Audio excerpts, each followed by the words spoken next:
Halo sobatku, selamat datang di channel Sobat Movie. Tempatnya review film paling asik dan menarik buat sobatku semua. Yang baru gabung, silahkan klik tombol subscribe ya dan nyalakan loncengnya, supaya kalian tidak ketinggalan film-film seru yang Mimin upload. Oke, gak usah berlama-lama lagi, langsung aja kita ke reviewnya. Gasken sob.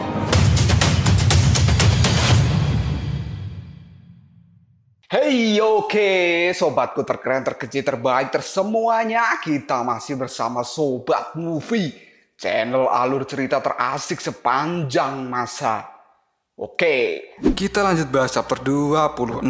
Gak usah cicot banyak bacot, kita langsung masuk aja ke pembahasan. Setelah badai pasir menghilang, kini para rakyat Asyura berlari untuk mencari raja mereka. Karena pada saat ini, tiba-tiba saja tentara surgawi mereka semua mundur dari medan peperangan. Fujiyama berkata apakah sang raja bisa bertahan di bawah kekuatan ledakan yang luar biasa. Kemudian Wangu menjawabnya, raja kita telah membuktikan dalam pertempuran ini kemampuannya di luar rata-rata. Dan aku percaya bahwa segala sesuatu mungkin saja terjadi saat ini. Raja kita kekuatannya telah melampaui batas imajinasi yang kita pikirkan. Saat ini kita telah mencapai titik ledakan, tapi kita tidak bisa melihat sang raja dimanapun. Dan tiba-tiba saja, Kiyue pun kini menghentikan langkahnya karena dia menginjak sebuah darah. Dan para Asura pun dibuat terkejut dengan apa yang mereka lihat. Karena sekarang, jalan emas surgawi telah dipenuhi dengan darah dan mayat yang bergelimpangan. Hal itu membuat para rakyat Asura tidak tahu siapa pelakunya, karena ini adalah pembantaian yang sangat kejam. Kiyue pun mengatakan, apakah yang telah membunuh para dewa ini adalah raja kita? Dan benar saja, dugaan Kiyue ternyata tidak meleset sama sekali. Karena yang telah melakukan pembantaian pada para dewa itu adalah Raja Gila Rahu yang bertaruh sendirian dan membunuh para dewa yang ada di hadapannya. Raja Rahu yang sudah gila akan pertempuran, dia tidak menyisakan dewa satupun di tempat itu. Dan dia juga menghabisi para dewa dari 13 jenderal dewa surgawi. Dan terlihatlah mayat-mayat dari para dewa itu sudah bergelimpangan di mana-mana, dan banjir darah juga sudah membasahi jalan emas surgawi. Rakyat Asura yang melihat kelakuan dari Raja Rahu, mereka masih saja melongo karena rajanya berhasil membantai para dewa sendirian. Dan ini di luar dugaan dari mereka semua. Saat rakyat Asura akan mendekati rajanya, tiba-tiba saja Wangu kini berteriak, jangan pergi ke sana, itu berbahaya. Raja kita telah masuk di alam tanpa pamrih dan belum terselesaikan. Dia akan terus mencari sebuah pertarungan. Hanya ketika tidak ada lawan lagi di depannya, maka semangat juangnya akan perlahan memudar dan dia bisa mendapatkan lagi kewarasannya. Mari kita mundur. Rakyat Asura kaget dengan apa yang dikatakan oleh Wangu, karena selama ini mereka tidak pernah melihat kejadian ini sama sekali. Wangu juga mengatakan bahwa mungkin saja Raja Rahu juga akan terjebak selamanya di alam tanpa pamrih. Kini Raja Rahu menatap tajam ke arah istana surga, karena sekarang istana surga telah tepat berada di hadapannya. Raja Rahu pun mengatakan bahwa dia akan mencari lawan yang lebih hebat di tempat itu. Sang raja pun kini melangkah perlahan melewati jalan emas untuk menuju ke istana surga. Dan tiba-tiba saja kini seseorang berteriak dan Raja Rahu pun langsung berhenti. Ternyata orang yang berteriak itu adalah Hekian. Dirinya sekarang akan menantang Raja Rahu untuk melakukan pertarungan agar sang raja tidak bisa memasuki istana surga. Tapi kata-kata dari Hekian itu membuat Raja Rahu tidak tertarik sama sekali untuk bertarung dengan dirinya. Dan Raja Rahu kini langsung melanjutkan perjalanannya ke istana surga. Hekian yang merasa kesal karena tidak dianggap oleh Raja Rahu, dia pun marah dan berteriak, hei Raja Asura, apakah kamu tidak memandangku sama sekali? Aku akan menjadi lawan yang layak untuk dirimu. Setelah berkata seperti itu, Hekian pun berlari dan melompat akan menyerang Raja Rahu dari belakang. Karena dia yakin sebagai bagian dari 13 jenderal surgawi, dia sangat mampu melawan Raja Rahu. Raja Rahu langsung mengibaskan tangannya dan akan membunuh Hekian dengan satu pukulan. Tapi tiba-tiba Raja Rahu dibuat terkejut karena Hekian sudah tidak ada di tempat itu. Ternyata Hekian diselamatkan oleh seseorang yang langsung berkata pada dirinya, "Ya, meskipun kamu adalah 13 jenderal surga dan tugasmu untuk mempertahankan istana surga, tapi menjaga hidupmu itu juga sangat penting." Karena ternyata orang yang menyelamatkan Hekian itu adalah Tathagata. Hekian pun langsung memberikan hormat pada Tathagata. Kemudian Tathagata menyuruh Hekian untuk beristirahat dan dia juga meminta maaf karena datang terlambat. Tathagata pun berkata pada Hekian bahwa urusan tentang Raja Rahu akan diambil alih oleh dirinya. Hekian pun menyuruh Tathagata untuk berhati-hati karena Rahu adalah orang yang sangat kuat. Dan Tathagata langsung menjawab perkataan dari Hekian, "Aku sudah tahu, karena sebelumnya aku telah melawan dirinya." Tathagata pun kini langsung berjalan menuju ke hadapan dari Raja Rahu. Kemudian Rahu yang melihat Tathagata, dirinya pun kini berkata, "Apakah kamu adalah dewa? Tapi kamu terlihat berbeda dari dewa yang lain."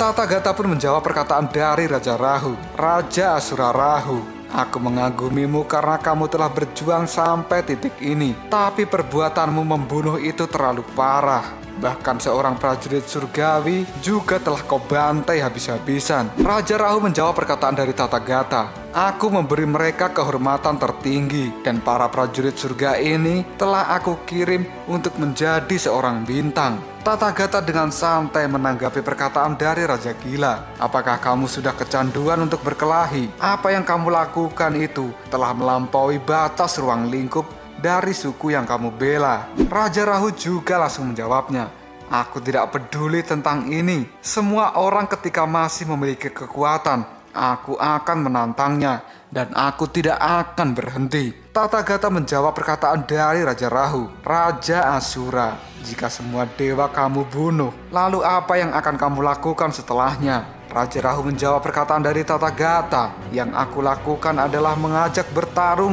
dan membunuh semua yang masih bisa bergerak." Setelah mengatakan seperti itu, Raja Rahu pun kini menantang Tathagata untuk bertarung. Tathagata yang sekarang melihat Rahu seperti itu, dia merasakan bahwa Rahu ini bukanlah Rahu yang ia temui sebelumnya. Tathagata pun langsung memegang pundak dari Raja Rahu dan mengatakan, "Hai Raja Rahu, aku akan sangat menyesal memberitahumu tentang hal ini. Karena saat ini, aku akan menjadi lawan terakhirmu dan kamu akan gagal." Raja Rahu pun tersenyum dengan kata-kata yang diucapkan oleh Tathagata. Dan dia juga merasa bersemangat. Tathagata pun langsung melakukan sebuah pukulan. Dan pukulan itu pun juga langsung ditahan oleh Raja Rahu menggunakan kedua tangannya. Mendapat pukulan yang keras dari Tathagata, Raja Rahu kini menjadi terkejut. Karena pertahanan dirinya kini bisa ditembus oleh tinju yang dilakukan oleh Tathagata. Dan bahkan perlindungan udara yang telah dibekukan oleh Raja Rahu